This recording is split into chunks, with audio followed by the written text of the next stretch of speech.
A Fox News Channel, Fox Business Network joint investigation. Saving our economy. What's next? On Wall Street, here's David Asman. For weeks now, our leaders have told us our economy, maybe even our whole way of life, is in danger. The culprit, an economic crisis so vast and complex that few of us can understand the details. We've seen the finger pointing, greedy Wall Street CEOs, wink and nodding politicians, hapless regulators asleep at the switch, and we're presented with a horrifying choice: full-scale economic collapse or a $1 trillion rescue plan that could burden us financially for decades. How did we get here? Will the politicians' fix work? Or will they be asking us for another $1 trillion down the road?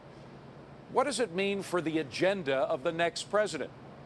Let's start by going back to the roots of this crisis, which it turns out are tangled in the recovery from America's last epic financial disaster, the Great Depression. Up first, Chief White House correspondent Bret Baier from Washington. Mortgage defaults, major financial institutions going belly up, declarations of an immense economic emergency. Connecticut Senator Chris Dodd called it an economic maelstrom. Our collective confidence in our nation's future has been badly shaken, and that needs to be restored. Treasury Secretary Henry Paulson warned the financial security of all Americans is at stake. The events leading us here began many years ago, starting with bad lending practices by banks and financial institutions, and by borrowers taking out mortgages they couldn't afford. The White House called it a once-in-a-century crisis in our financial market. The market is not functioning properly. There has been a widespread loss of confidence, and major sectors of America's financial system are at risk of shutting down. That would put the danger we face today on par with the Great Depression. It lasted a decade and spawned the New Deal, the greatest expansion of the U.S. government in history. And part of that legacy is at the root of the current crisis. The Federal National Mortgage Association, better known as Fannie Mae. Created in 1938, the idea was to help out people with their mortgages and thereby increase home ownership. Fannie Mae came out of the New Deal. In the New Deal, Roosevelt said more Americans should have housing. That was a good idea. Amity Shlaes is a senior fellow at the Council of Foreign Relations and author of The Forgotten Man, a new history of the Great Depression. You know, you think of the movie, It's a Wonderful Life. There wasn't enough credit. The one mean banker wouldn't give you the money for your house, and the whole town would go down. So they'd say, where else can we get the money? Nowhere else but the town. So Roosevelt said, everyone said, let there be a market in mortgages. And that's what Fannie Mae does. It creates a market so you can buy and sell mortgages, and there's more cash available. In 1968, Lyndon Johnson and a Democratic Congress were in the midst of another huge expansion of the federal government. The array of new social programs known as the Great Society. In that year, LBJ privatized Fannie Mae. Lyndon Johnson spun it off. He said, we don't want this in the budget. We don't want it to show. And he said, this can thrive as a private company. But it was a form of hypocrisy because Fannie was part of the government still. Government was always in the shadows behind Fannie, ready to bail it out, and everyone knew it. You could see it in the price of its stocks and its bonds. After it was privatized, at least on paper, Fannie Mae was so successful that in 1970, the Federal Home Loan Mortgage Corporation, better known as Freddie Mac, was created to give Fannie Mae competition. I was the general counsel of the Treasury between 1981 and 1985, and Fannie Mae was growing at that time, and one could see even then that this was going to be a big problem. Peter Wallison is now an expert on banking, insurance, and Wall Street regulation at the American Enterprise Institute. When we have these organizations that are backed by the U.S. government, they will take risks that no other organization can take. And the risks kept rising over the years, in part because the federal government wanted it that way. In particular, there was the Community Reinvestment Act, or CRA, passed in 1977 during Jimmy Carter's first year in office. The law increased oversight of financial institutions to ensure that they were giving credit to low-income families so that more people would have the chance to own homes. We want to have everyone be able to buy a house anywhere. We're going to lend to people of all colors. Nothing wrong with that. We're going to make sure those banks do it and they don't discriminate. But the law went overboard. Institutions made loans they probably didn't want to make because they couldn't seem racist. You might not be allowed to do things you were going to do regular course of business, such as merge with another bank. It empowered these community groups who would then bully the banks. Acorn bullied the banks. Indeed, ACORN, the Associations of Community Organizers for Reform Now, would before long come up with a new tactic, challenging a thrift merger in Illinois, claiming they didn't make the kind of loans that ACORN felt were required under the CRA. The bank complained such loans would be financially irresponsible. A young community organizer named Barack Obama worked closely with the ACORN activists behind the new strategy. And that strategy worked. ACORN. While at first Fannie actually resisted buying up some of those shaky mortgages, at the tail end of the Clinton administration, Fannie Mae was told to substantially increase the percentage of those mortgages in its portfolio. As Congress wanted them to do it, they went ahead and bought many of these loans, including many CRA loans. They packaged those loans, they sold them, but the most important thing that they did was signal to the market after 2004 that they were ready to buy. And there was all this money available that Fannie Mae could raise because they had unlimited amounts of money because of their government backing. And all this money was available then if you could find subprime debt, subprime mortgages, and sell them to Fannie Mae. Supporting affordable housing just sounded too good to pass up. There was little resistance. In communities like this one in Washington, D.C., tens of millions of dollars poured in with the backing of the federal government. Real estate developers were thrilled. So were mortgage lenders, who were now collecting more fees from new homeowners who could have never qualified for loans under traditional lending standards. In the closing months of the Clinton administration, the Department of Housing and Urban Development actually told Fannie and Freddie to increase loans to risky borrowers until they totaled half of the portfolios of those institutions. Fee-hungry mortgage lenders eagerly complied.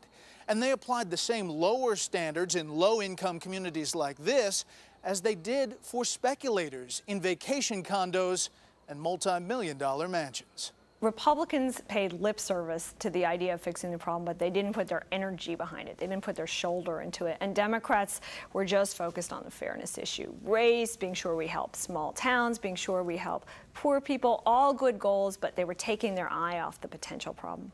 I'm afraid the Democrats are a lot more culpable than the Republicans. The Democrats, Barney Frank, Chuck Schumer, have been the key supporters of Fannie Mae and Freddie Mac for many, many years.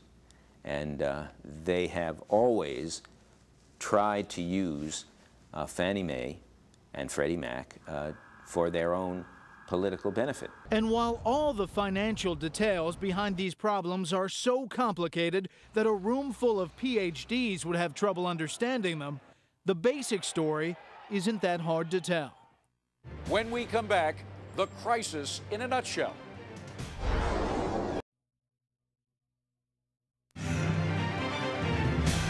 Many Americans just don't understand what this financial crisis is all about. We've been told our entire economy could collapse. But how can a tiny fraction of mortgages going bad do that? I went to one of the nation's top business schools to find out. Professor Robert Wright teaches credit and derivatives at the Stern School of Business at the prestigious New York University. We asked him for the same PowerPoint presentation he gives to his own MBA students when he explains the financial meltdown to them. So how do we get from a $250,000 house, the sale of that house, to the worst financial crisis in my lifetime? It starts simply enough. The homeowner... Professor Wright says it all starts with a family buying a house with a home loan from their local bank or a mortgage broker. Like they used to do in the old days. Well, yes, that's right. What's different is all the subprime loans you've been hearing about. They're given to people who wouldn't have the credit to get a loan in the old days. Many of the loans required no down payment and charged tiny teaser rates that would jump higher after a few years. So the borrower signs the loan documents. Then comes the next step. Most mortgages these days are sold to other investors in a process called securitization. That's where the financial whizzes do what Wright calls their witch doctoring. They buy bunches of these subprime loans, package them together, and turn them into a brand new financial instrument called a mortgage-backed security, or an MBS. The MBS is then sold to institutional investors like life insurance companies or pension funds, or it is sold to investment banks.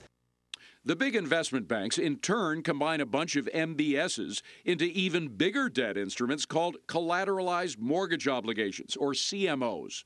And then Wright's lecture gets really complex. And then the CMO is broken up, as I'll show you on the next slide, and is sold again to institutional investors or investment banks who will hold it. And this is the real dangerous part here. The CMO is repackaged into what are called tranches, or different risk categories, some of which are very low risk and also offer low return. And then as you move down here, as the grade gets lower, you're taking on higher risk for higher return. Folks, don't worry. Even some of the sharpest minds in Washington and Wall Street don't fully understand this stuff.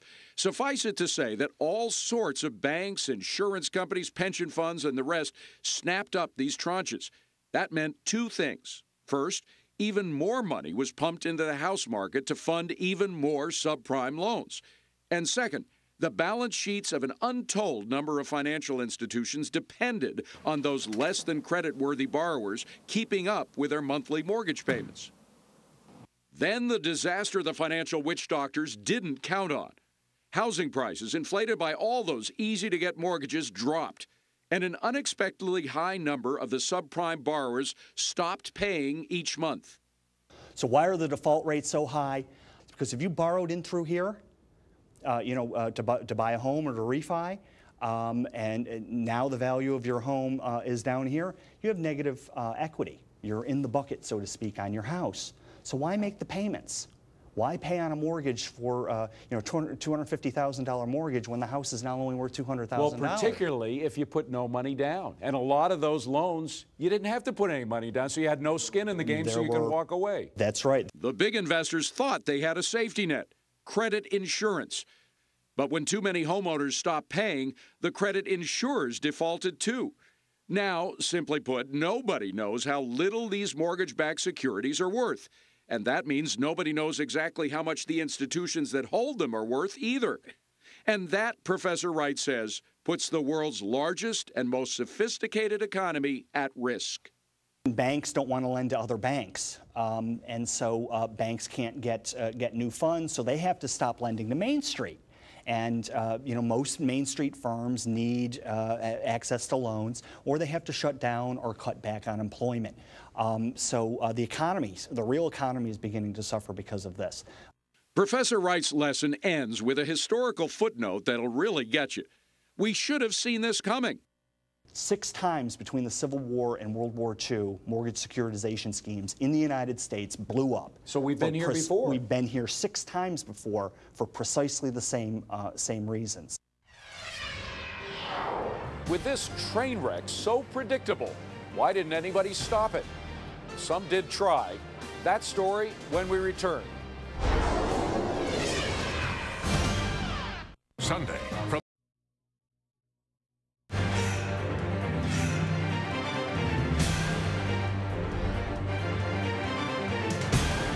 The meltdown on Wall Street. How could our most important financial institutions hold so much bad debt without anybody doing anything about it? Well, the truth is a lot of people saw the problem. And had others acted on what they said, we wouldn't be here right now. Here again is Chief White House correspondent Brett Baer. In April 2001, during the Bush administration's first year, the White House saw danger on the horizon. In their budget request for the following year, the administration recognized Fannie Mae and Freddie Mac were, quote, a potential problem and noted that if either were in trouble, it could, quote, cause strong repercussions in financial markets. But the markets had reeled when the dot-com bubble burst, and then they were hit hard by 9/11. Few wanted to hear gloomy talk about what seemed to be the one bright spot in the economy, the boom in real estate prices.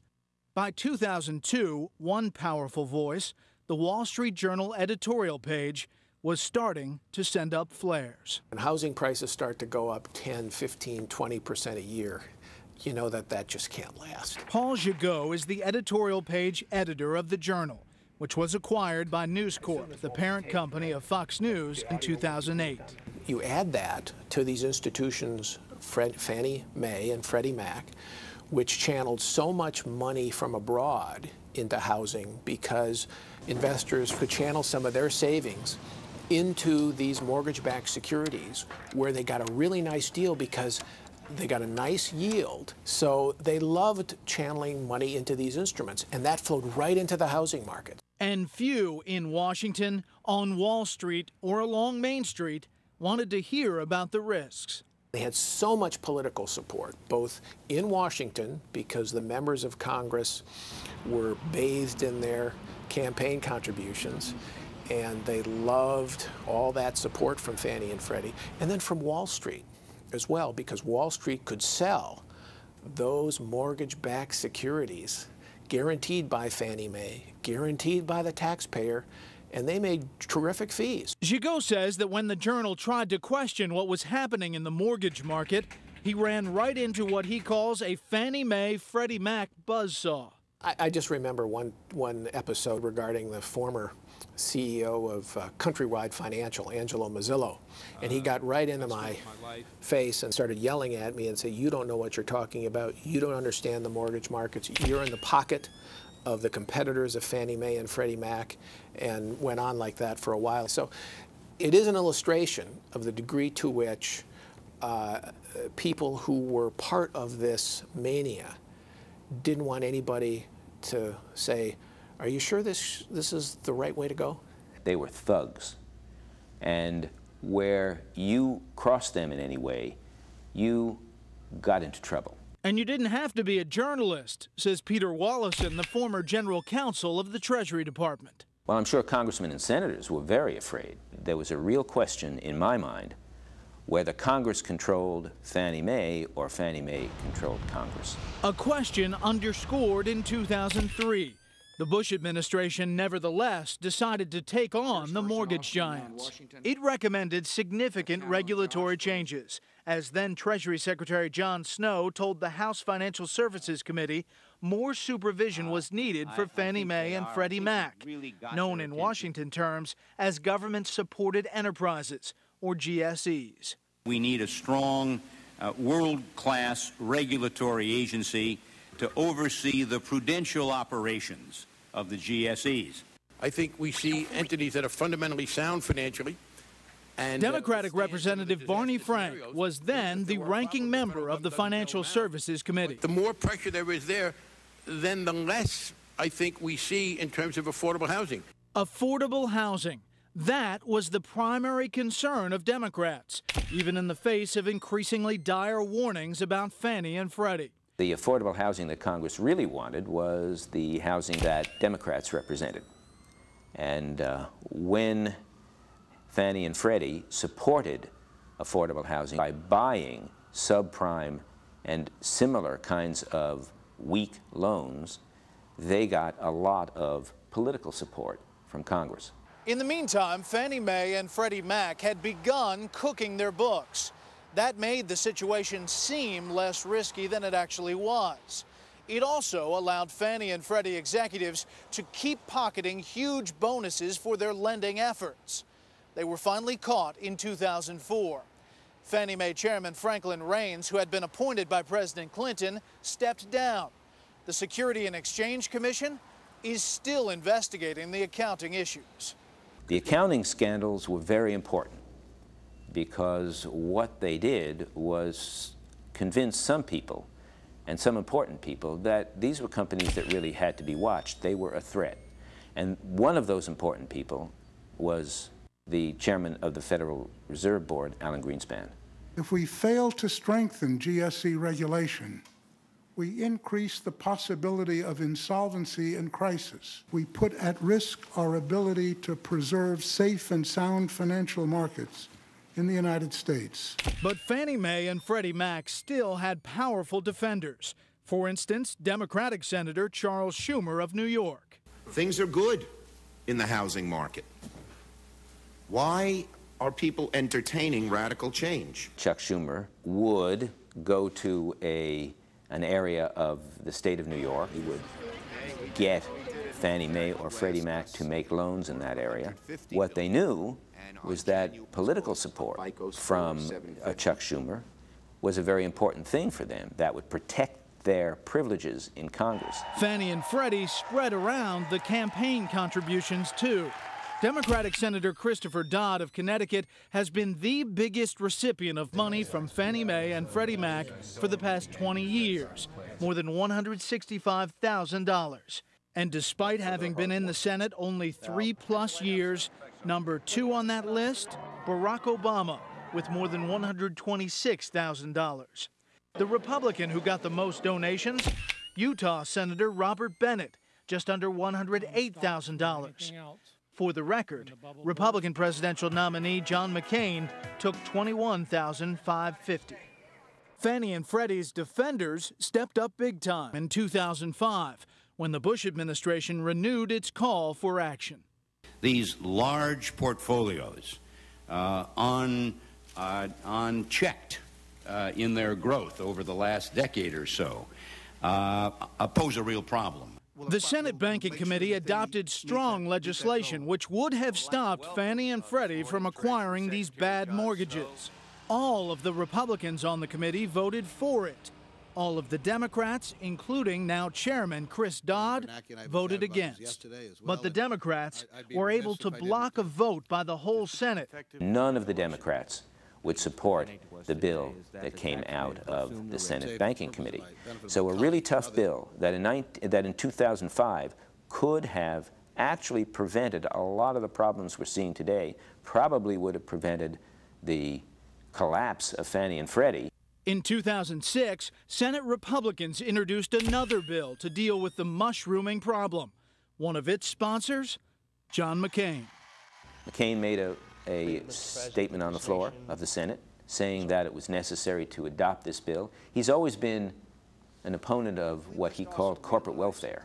And Fannie and Freddie were, I would say, the poster children for corporate welfare. But once again, the votes went along party lines. Republicans for, Democrats against.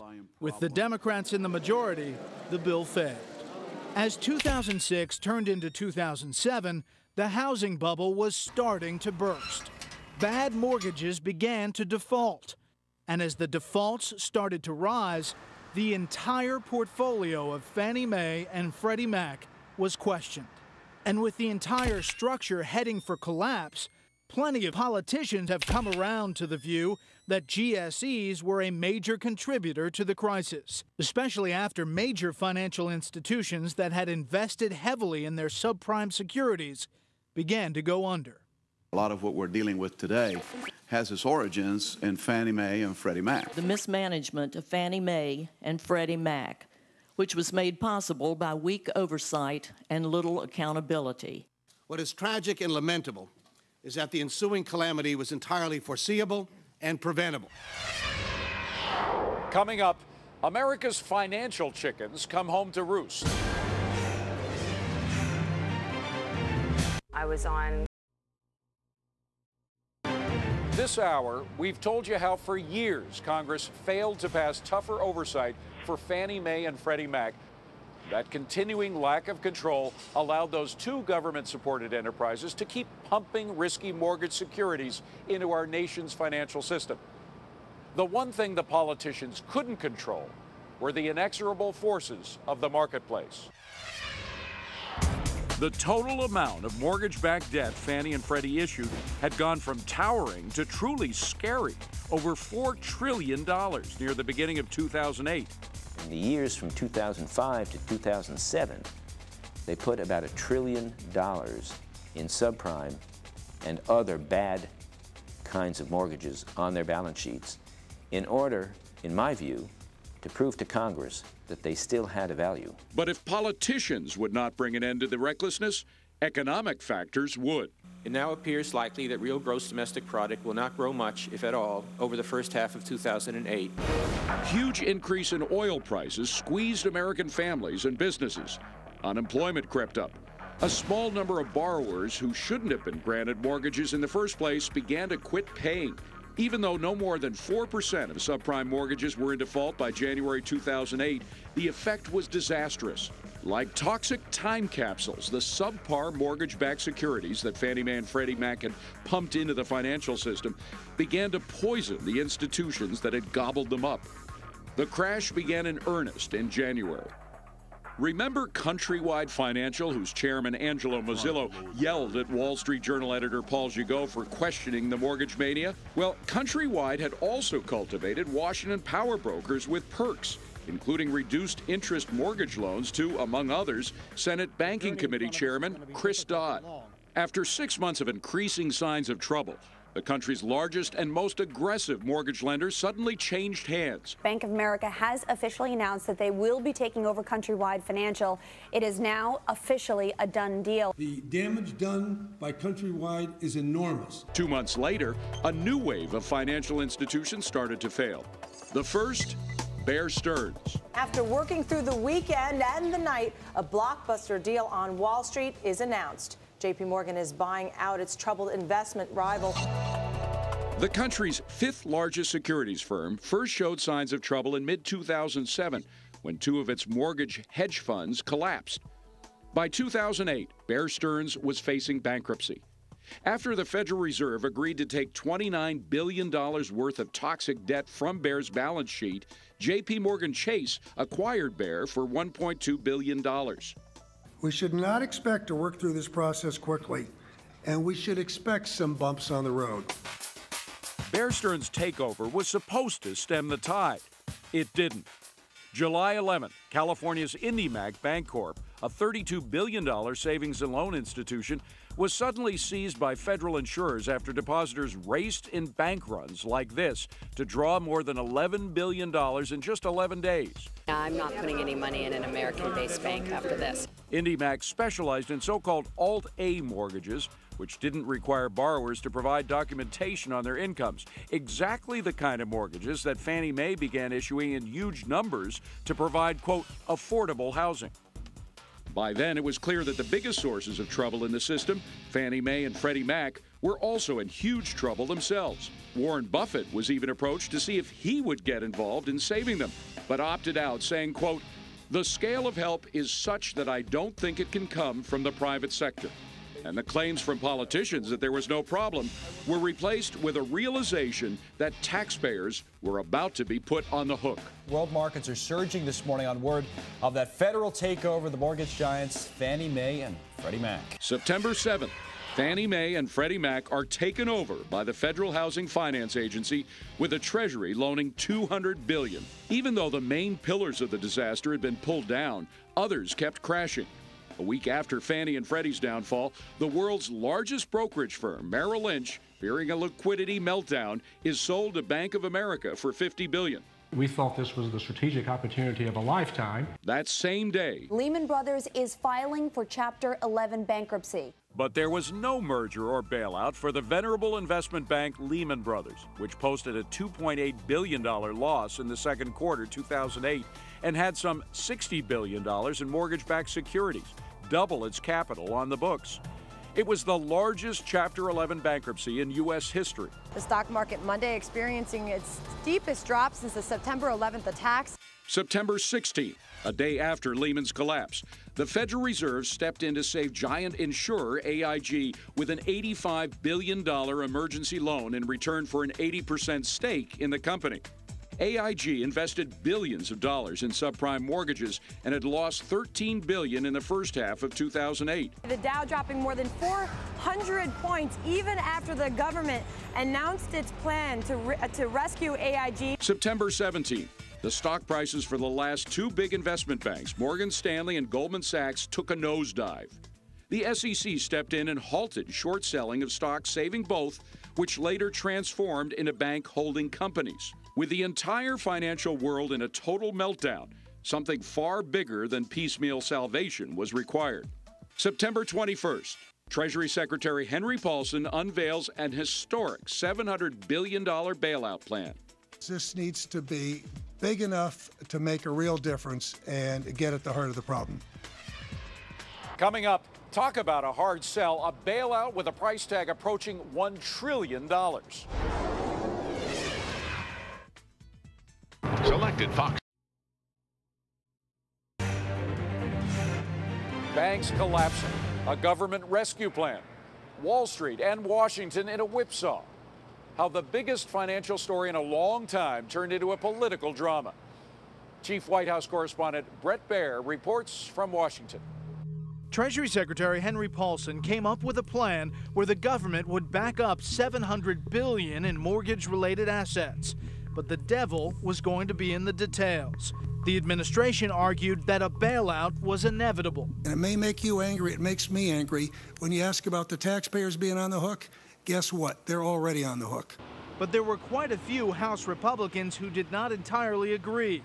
For one thing, they balked at the idea of giving the government, even a Republican Treasury Secretary, a blank taxpayer check without an independent body looking over his shoulder. For another thing, they had strong objections to some goodies that the Democrats had stuck in the bill. So they wanted, for example, to have $20 billion ultimately go to Acorn and other left-wing groups out of tax money. President Bush appeared on national television to lobby for the bailout.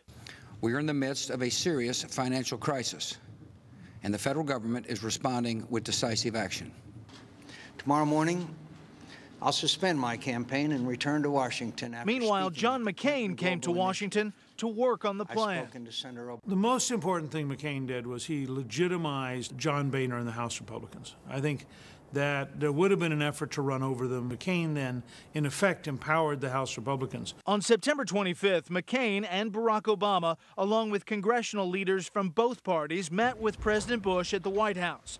The Democrats, I'm confident, walked into that meeting convinced that they had a deal, that the administration was going to give them the money they wanted as the price for getting the money the administration wanted. And when they went around the room, and I think it was very interesting in the seating, that John Boehner, the Republican House leader, was sitting next to John McCain. When they got to John Boehner, Boehner said, you know, the House Republicans aren't going to go along. We're not going to agree to give $20 billion to left-wing groups. We're not going to agree to all the extra spending. We're not going to agree to doing this without very strict controls. And McCain simply said, I'm with Boehner. There was a popular revolt against this $700 billion rescue package. Calls were running to members of Congress offices, 10 to 1, 100 to 1, I was told, in one office. I mean, there was a lot of anger because there was a feeling that this was a rescue of, the big guys, the fat cats, and that this wasn't really helping Main Street. By the end of the weekend, it looked like they'd hammered out a deal, all ready to go on Monday, September 29th. Then House Speaker Nancy Pelosi made this speech. $700 billion, a staggering number, but only a part of the cost of the failed Bush economic policies to our country. Speaker Pelosi gave a speech which was very different from her prepared text. And I think it was designed to appease her left, which was mad at her for being for the bill. And if you were a conservative Republican trying to talk yourself into voting for this bill, Pelosi gave you every possible excuse not to. And I suspect they lost 10 to 20 votes. Right here is the reason I believe why this vote failed. And this is Speaker Pelosi's speech that frankly struck the tone of partisanship that frankly was inappropriate in this discussion. The House rejected the Emergency Act by a vote of 228 to 205. Republicans opposed the measure 133 to 65. But Democrats were far from unified themselves, only supporting it 140 to 95. Democrats blamed Republicans for failing to get enough votes to support a measure brought forward by a Republican president. But Democrats control Congress. They could have passed this bill with no Republican votes. In fact, if only 12 more Democrats had voted for the bill, it would have passed. And as it happens, 12 Democrats on Barney Frank's House Financial Services Committee voted against it. But no matter how you count it, a bill that seemed a certainty just hours before went down to a stunning defeat. After the bill failed, the Dow dropped 400 points in 10 minutes. The Dow ended the day down 777 points, losing almost 7% of its value. The Senate planned a new vote for Wednesday evening, after the Jewish holiday of Rosh Hashanah. But nothing in Washington stays simple. Secretary Paulson's original plan was about 3 pages long. The House legislation was 110 pages. The new Senate bill to be voted on was now over 450 pages. And there were new sweeteners, including greater federal deposit insurance protection of bank deposits and a patch for the alternative minimum tax.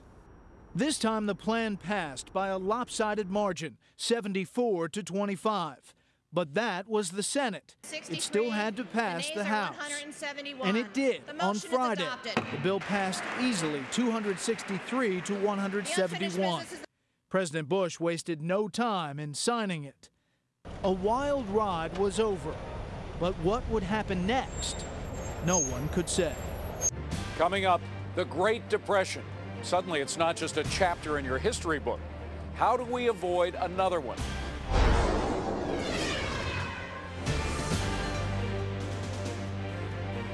A hot new show.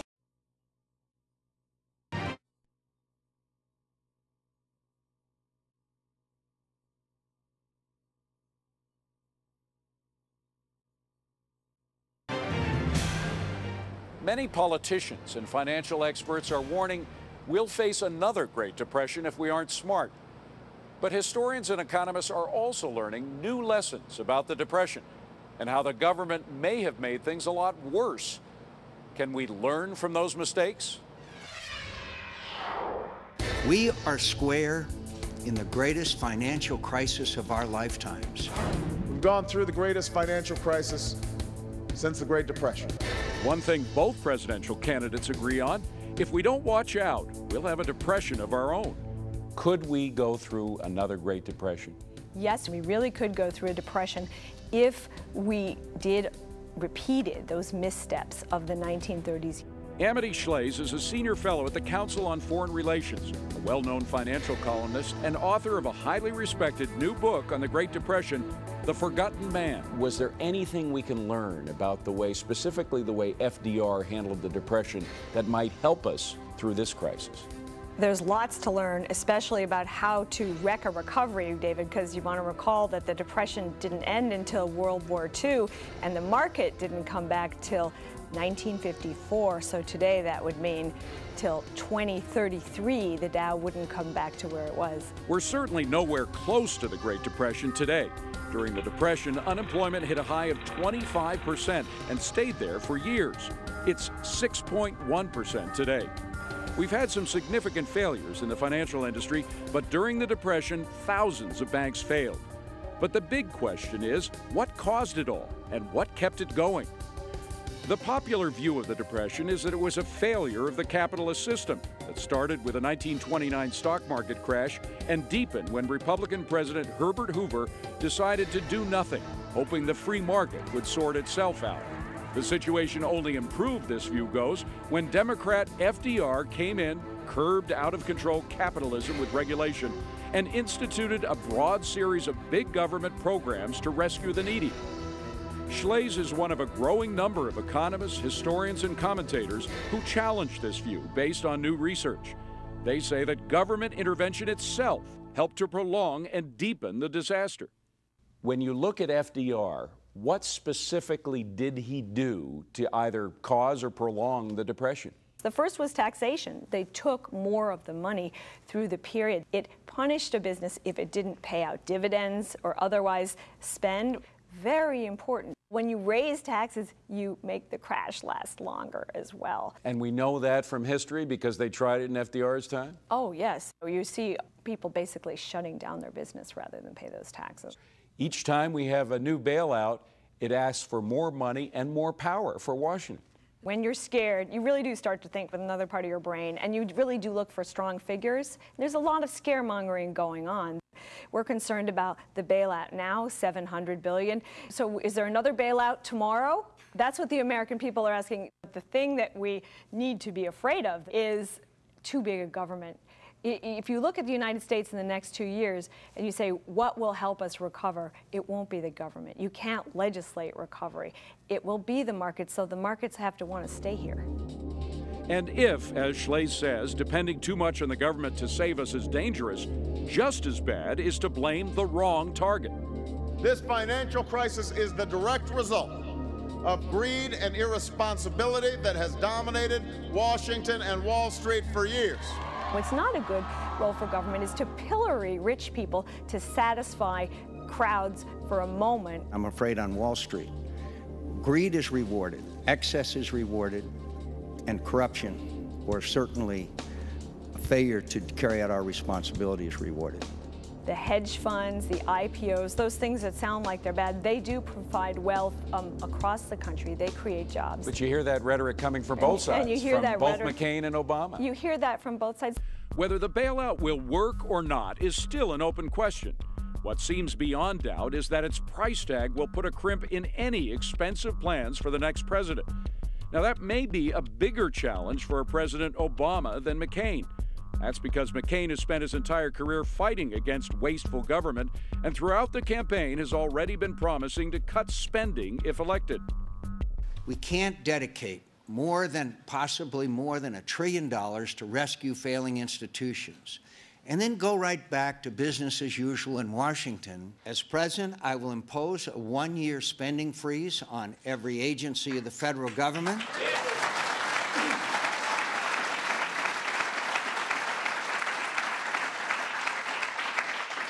Accepting only national defense, the care of our veterans, and a few critical priorities.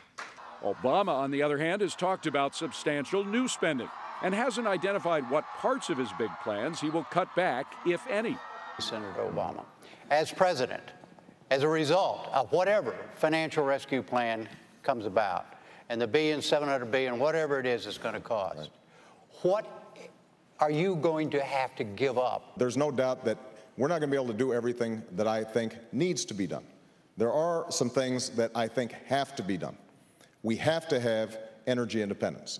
We have to fix our healthcare system. We've got to make sure that we're competing in education. We've got to invest in science and technology. We have to do is make sure that college is affordable for every young person in America. And I also think that we're going to have to rebuild our infrastructure. Also making sure that we have a new electricity grid to get the alternative energy to population centers that are using them. The most important lesson of the mortgage meltdown may be this. Even though Wall Street greed played a big role, the bigger culprit is a desire of Washington to paper over the true cost of government obligations. Worse still is when the government pretends its obligations really belong to somebody else. When politicians claim Fannie Mae's questionable investments didn't put taxpayer money at risk, they were not facing up to reality, or they weren't telling you the truth. And now any candidate who doesn't acknowledge that this crisis is going to make a strong impact on what government can do in the future, well, they're not facing reality either. This election year, the candidates have all been promising change. There's no doubt now we really need it. Before Election Day, the voters must carefully examine the candidates' programs and promises and ask themselves anew, what does change in Washington really mean? And which candidates really stand for more of the same? For more on this, log on to foxnews.com and please send me an email. I'd like to know what you think. The address is fncspecials@foxnews.com. That's our show. I'm David Asman. Thanks for watching.